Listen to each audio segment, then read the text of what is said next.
Let's be honest, invading Indonesia, that's not a war plan, that's a logistical nightmare. Yeah, islands, jungles, missiles everywhere. Good luck explaining that bill to taxpayers.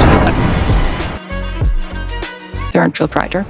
Indonesia's strength lies at sea. Control of maritime choke points creates deterrence without confrontation.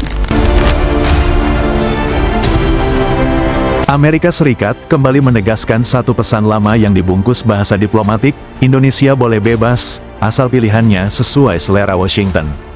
Lewat jalur diplomasi, tekanan ekonomi, hingga ancaman sanksi terselubung, AS berulang kali mendesak Indonesia agar tidak membeli alutsista dari Rusia dan China. Dalihnya klasik, stabilitas kawasan, interoperabilitas, dan keamanan global. Namun di balik itu, satu hal sulit disangkal, politik senjata dan kepentingan industri pertahanan Barat. Kasus paling nyata adalah rencana pembelian jet tempur Sukhoi Su-35 dari Rusia. Ketika kontrak hampir final, tekanan datang bertubi-tubi. AS mengingatkan Indonesia soal CATSA, undang-undang sanksi yang bisa memutus akses suku cadang, perbankan, hingga kerjasama militer. Pesannya jelas, meski tak pernah diucapkan terang-terangan, silakan modernisasi militer, tapi jangan pakai senjata dari lawan kami. Tak berhenti di Rusia, China pun masuk daftar hitam tidak resmi. Washington berkali-kali menyuarakan kekhawatiran tentang ketergantungan teknologi, backdoor system, hingga risiko geopolitik jika negara-negara Indo-Pasifik membeli alutsista buatan Beijing. Indonesia, lagi-lagi, disebut sebagai mitra strategis yang diharapkan mengambil keputusan bijak. Namun situasinya kini mulai berubah. Indonesia pelan tapi pasti berhenti meminta izin. Di tengah tekanan geopolitik dan polarisasi global, Jakarta justru menunjukkan sinyal yang selama ini jarang terlihat, ketidakpedulian yang terukur. Bukan dalam arti sembrono, melainkan dingin, pragmatis, dan penuh perhitungan. Indonesia tak lagi terpaku pada satu poros. Ketika Barat mendesak, Indonesia memperluas diversifikasi. Ketika Rusia dan China ditekan, Indonesia mencari celah lain.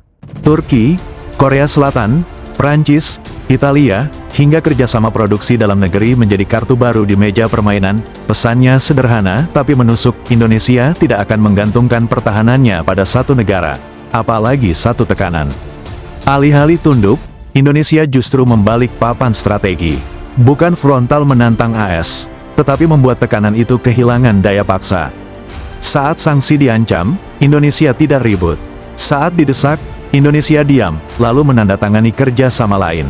Lebih menarik lagi, Indonesia mulai berani membuka komunikasi ke semua kubu secara paralel. Barat tak ditinggalkan, Timur tak diputus. Semua diajak bicara, tidak ada yang diberi hak veto. Bahkan pembelian 200 helikopter militer terbaru Indonesia cuma percaya Rusia, ini membuat Amerika menaruh nafas panjang dan di luar prediksi. Ini bukan perlawanan dengan teriakan, tapi perlawanan dengan kontrak. Modernisasi TNI kini tak lagi dibangun dengan satu jenis alutsista dan satu doktrin, tapi disusun untuk satu tujuan: membuat Indonesia sulit ditekan, sulit diperas, dan sulit dipaksa. Sistem pertahanan yang terfragmentasi justru menjadi kekuatan, tidak ada tombol tunggal yang bisa dimatikan dari luar. Jika dulu ancaman CATSA cukup untuk membuat Jakarta ragu, kini efeknya menipis. Bukan karena Indonesia kebal sanksi, tetapi karena Indonesia belajar dari pengalaman. Ketergantungan adalah kelemahan, dan tekanan hanya bekerja pada pihak yang tidak punya alternatif. Kini, ketika AS kembali mengingatkan, Indonesia tidak membantah, tidak melawan secara verbal, dan tidak mengumbar emosi. Indonesia hanya melanjutkan modernisasi militernya sesuai kepentingan nasional. Dan mungkin inilah yang paling mengganggu, Indonesia tetap tersenyum sambil jalan sendiri. Karena pada akhirnya, dunia tidak sedang bertanya apakah Indonesia patuh atau tidak. Dunia sedang menyadari satu hal, Indonesia mulai nyaman dengan posisinya sebagai negara yang tak bisa lagi didikte.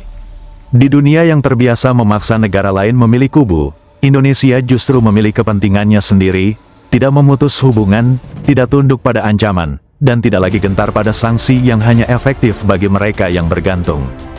Pesannya jelas, meski tak pernah diucapkan keras-keras, Indonesia tidak bisa dibeli, tidak bisa ditekan, dan tidak bisa dipaksa, dan jika dunia masih bertanya kemana arah Indonesia, jawabannya sederhana. Ke depan, dengan kepala tegak, tanpa izin siapapun. Tekanan boleh datang, Ancaman boleh disampaikan dengan bahasa sopan, tapi keputusan tetap diambil di Jakarta, bukan di Washington, bukan di Beijing, bukan di Moskow. Jadi jika ada yang masih berpikir Indonesia bisa diatur dengan sanksi, dipaksa dengan ultimatum, atau diarahkan dengan senyum diplomatik, mereka belum memahami satu kenyataan baru: Indonesia tidak sedang mencari persetujuan dan Indonesia sedang menyiapkan diri. Dan di dunia yang makin brutal, negara yang siap tidak pernah perlu menjelaskan niatnya. Ketika tekanan datang dari segala arah, Indonesia tidak panik, tidak mengancam balik, tidak perlu pamer kekuatan.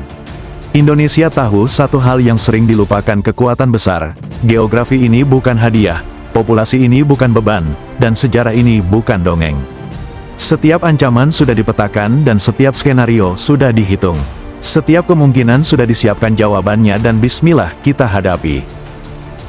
Jangan lupa like jika konten ini menambah wawasan, share agar diskusinya makin luas, dan subscribe supaya tidak ketinggalan analisis strategis berikutnya. Jayalah Indonesiaku!